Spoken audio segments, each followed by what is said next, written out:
the smell of bread, or the absence of it. Smoke from 10,000 hearths, the Seine's low tide. Voices in the markets, sharp with worry. The sound of a city that has learned to count every sou. Paris in 1789 was overcrowded, expensive, and hungry. 600,000 souls pressed into streets built for a smaller, quieter age. The king still ruled from Versailles. The church still commanded the skyline, but something in the air had changed. In the workshops, the markets, the printing houses, conversations had turned from gossip to grievance, and the price of bread kept rising. Welcome to Paris in 1789. A tour of the city based on maps, accounts, and the paintings of the time. The Seine divided the city into unequal halves, its waters dark and slow, carrying waste and commerce. Barges moved beneath stone bridges worn smooth by centuries, laden with timber, wine, and grain that most could not afford. Fishermen worked the banks at dawn, hauling nets through water that yielded less each season. Washerwomen beat linens against the quays, their hands red from cold and endless labor.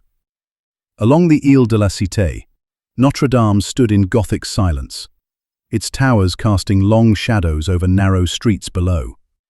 The river was the city's spine, dividing wealth from want, and in 1789, that division had become impossible to ignore.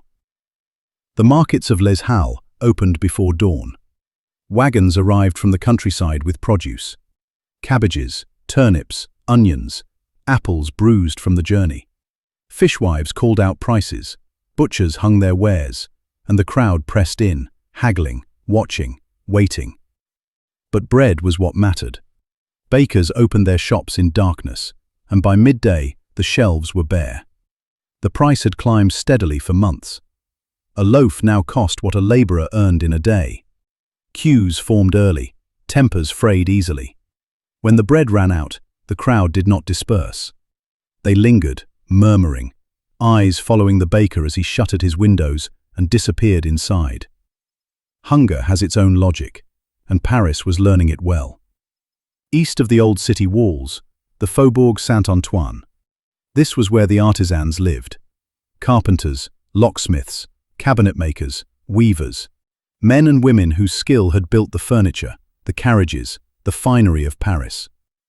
Their workshops lined narrow streets, thick with the smell of sawdust, dye, and sweat.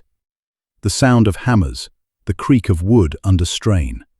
But work had become scarce.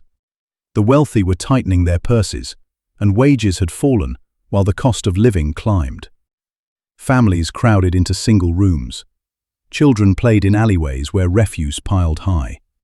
At night, the Faubourg settled into an uneasy quiet, a district that knew its worth and resented being forgotten. The Palais Royal stood as a peculiar island. Arcades lined with shops selling silk, books, and perfume.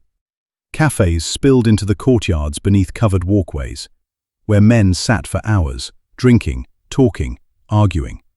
Pamphlets were printed in back rooms and sold openly. Ideas moved as freely as wine. Debate over the rights of subjects, the limits of royal power, the corruption of ministers, the burden of taxes. Voices rose, tables filled. The air grew thick with smoke and rhetoric. The Palais Royal was protected by a peculiar legal quirk. Royal property, beyond the reach of the city's police. And so it became a place where words could be spoken that elsewhere would have meant arrest. It was a garden of conversation, but the seeds planted there were taking root. Versailles lay 12 miles beyond the city, a palace of 1,700 rooms, where the king and queen lived, removed from the capital's pressures. Louis XVI passed his days in routines, hunting, attending councils, working on locks in his private workshop. Marie Antoinette moved through gilded chambers, surrounded by attendants, silk, and carefully managed ceremony. The court functioned according to rituals centuries old, oblivious, or perhaps unwilling to see, how far the mood in Paris had turned. Versailles was magnificent, ordered, and isolated. And in 1789, it had become a symbol of a world the people no longer believed in. The Bastille rose over the eastern edge of the city, 8 towers of pale stone, ancient and imposing. It held fewer than a dozen prisoners by that spring. Political detainees, forgers, a handful of madmen. Yet its presence loomed over the streets, a monument to royal authority. Arbitrary, absolute, unquestioned. Its cannons were turned inward, toward Paris itself. The Bastille was not merely a prison, it was a reminder of the power the king held over his subjects and the silence he could impose. Churches still marked the hours with bells, and the faithful still came, though not as they once had. Parish priests lived among the poor, heard their confessions, shared their meals, understood the weight of hunger and rent unpaid. But the bishops and abbots lived differently. In comfort, in palaces of their own, far from the streets they claimed to shepherd.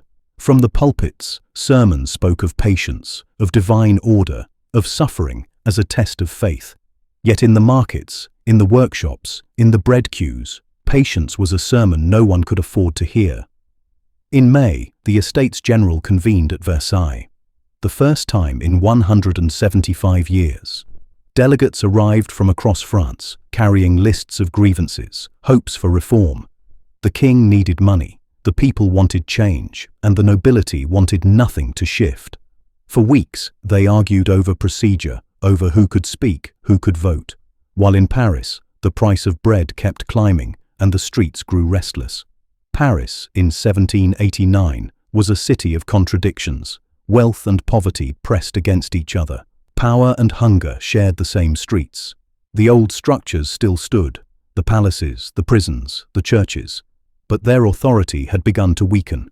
In the markets, the faubourgs, the cafés, a different kind of order was forming, built not on tradition, but on grievance, and the simple, insistent demand to be heard. Paris had endured kings before, it had endured hunger before, but this time, something felt different. The city was holding its breath, waiting for the moment when patience would finally break. I hope you enjoyed your tour of 1789 Paris. Thank you for watching, and please subscribe for future videos.